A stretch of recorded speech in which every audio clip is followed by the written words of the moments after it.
E aí, tudo bem? Sou Alfredo Oliva, sou professor universitário e hoje eu quero falar sobre Djamila Ribeiro, sobre este livro aqui, O que é Lugar de Fala, um livro publicado pela Pollen. Faz parte de uma coleção dedicada aos feminismos plurais, coordenado pela própria Djamila, e há livros muito interessantes, embora o nome da coleção seja Feminismos Plurais. Na verdade, eu diria assim, de uma forma muito mais precisa, é uma coleção dedicada àquilo que a gente chamaria de interseccionalidade, ou seja, quando mais de fatores convergem para produzir discriminação das pessoas. Então, por exemplo, se você tiver uma mulher negra, ela pode ser objeto do machismo e pode ser também objeto do racismo. Então há vários livros pequenos nesse formato de bolso, muito interessantes, muito bons de serem lidos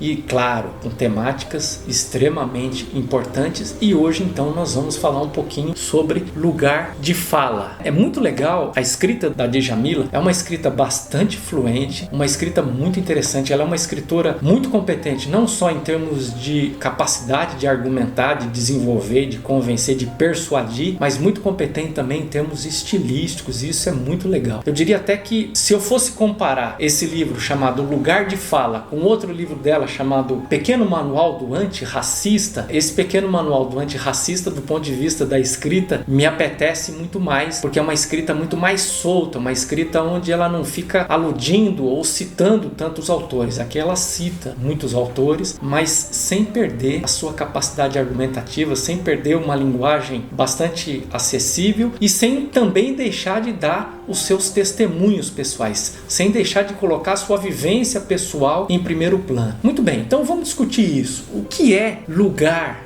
de fala? A própria Djamila no livro diz, já tem gente por aí acusando outras pessoas, dizer, olha, você não tem lugar de fala. Lugar de fala é uma coisa que todo mundo tem, certo?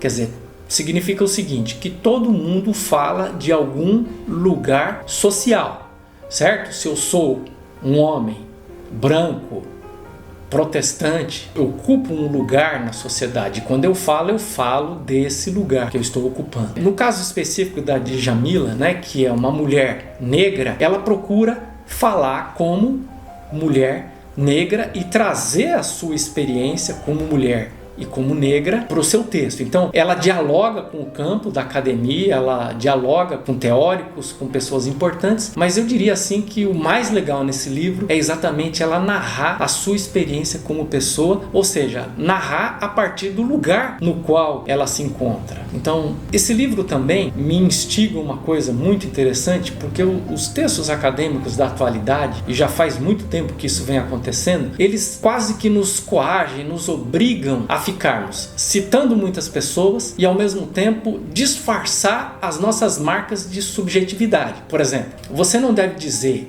eu acho que tal coisa aconteceu. Você deve dizer sabe-se, presume-se. Você usa um tom impessoal. Eu simplesmente não gosto desse estilo. Acho que do ponto de vista estilístico fica muito feio a linguagem impessoal e o excesso de citações de autores faz com que o seu texto fique muito ruim. O que torna um texto legal e atrativo? É exatamente as marcas de subjetividade. E esse debate ligado ao campo do feminismo, ou discutindo também questões ligadas à discriminação racial, tem trazido para o campo acadêmico algo muito importante, que é a experiência dessas pessoas e a coragem de trazer essas experiências, a coragem de narrar aquilo que elas estão experimentando, Então, uma coisa muito importante que eu aprendi lendo esses livros, Vocês sabem que eu sou professor universitário e eu, por exemplo, não tenho estado atento em ser inclusivo, por exemplo, nas bibliografias que eu utilizo nos cursos que ministro. Eu não me importo com o tipo de autor que vai aparecer na bibliografia, mas eu recebi, a partir da leitura da Djamila, um estímulo para incluir muito mais mulheres, incluir muito mais pessoas negras, homens e mulheres. Negros porque eles naturalmente falam de um lugar diferente do lugar de onde eu falo. Eles podem confrontar a minha voz e eles podem naturalmente mostrar um ponto de vista completamente diferente do meu, e eles podem naturalmente apresentar um ponto de vista muito mais rico do que aquele que eu posso ser capaz de apresentar. Na verdade, se as nossas bibliografias de cursos fossem diversas em termos de gênero, de orientação sexual e também em termos de cultura, né? Quer dizer, pessoas de lugares diferentes do mundo e pessoas com tons de pele distintos pudessem ocupar espaços nos nossos cursos, certamente a nossa visão do mundo seria muito diferente do que ela é. Deixaria de ser androcêntrica, deixaria de ser eurocêntrica, deixaria de ser centrada em tantas outras coisas, e o que faz a gente acreditar que o mundo é muito mais simples do que de fato ele é. O que eu acho interessante também, e que ela destaca bastante, é que é óbvio que todo mundo fala de algum lugar social, mas existem vozes que são vozes silenciadas. Isso é muito interessante, quer dizer, a autoridade de uma pessoa passa